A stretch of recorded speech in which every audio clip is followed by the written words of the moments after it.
Le vent souffle sur les plaines de la Bretagne mauricienne. Je jette un dernier regard sur ma femme, mon fils et mon domaine. Et mon domaine, à qui le fils du forgeron est venu me chercher. Les druides ont décidé de mener le combat dans la vallée. Dans la vallée, là où tous nos ancêtres de géants guerriers celtes, après de grandes batailles, se sont imposés en maîtres.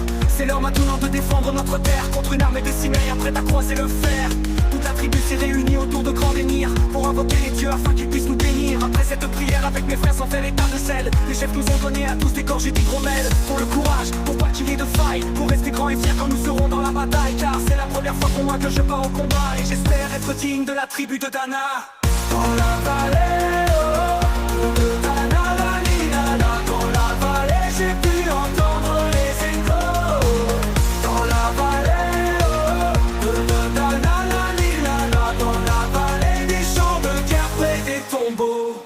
Après quelques incantations de druides et de magie, toute la tribu, le glaive en main, courait vers l'ennemi. La lutte était terrible et je ne voyais que les ombres, tranchant l'ennemi qui revenait toujours en surnombre. Mes frères tombaient l'un après l'autre devant mon regard, sous le poids des armes que possédaient tous ces barbares. Des lances, des haches et des épées dans le jardin d'Éden, qui écoulait du sang sur l'herbe verte de la plaine. Comme ces jours de peine, où l'homme se traîne à la limite du règne, du mal et de la haine. Fallait-il continuer ce combat déjà perdu?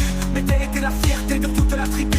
La lutte a continué comme ça jusqu'au soleil couchant, de férocité extrême en plus d'acharnement. Fallait défendre la terre de nos ancêtres enterrés là, et pour toutes les lois de la tribu de Dana.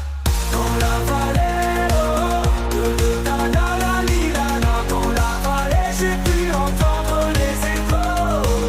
Dans la vallée, de Dana, la Lilana, dans la vallée, des champs de guerre près des tombeaux.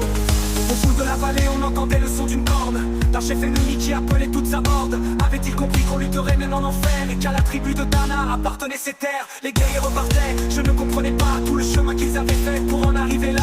Quand mon regard se posa, tout autour de moi, j'étais le seul debout de la tribu, voilà pourquoi mes doigts se sont écartés tout en lâchant mes armes, et le long de mes joues se sont mis à couler des larmes. Je n'ai jamais compris pourquoi les dieux m'ont épargné de ce jour noir de notre histoire que j'ai compté. Le vent souffle toujours sur la Bretagne armoricaine, et j'ai rejoint ma femme, mon fils et mon domaine. J'ai tout reconstruit de mes mains pour en arriver là. Je suis devenu roi de la tribu de Dana.